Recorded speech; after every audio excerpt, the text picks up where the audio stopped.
आपका सवाल है, कौन सा पक्षी बादल से भी ज्यादा ऊपर उड़ सकता है?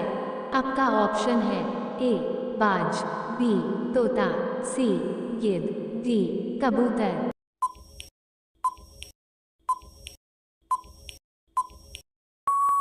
आपका सही जवाब है सी गिद्ध।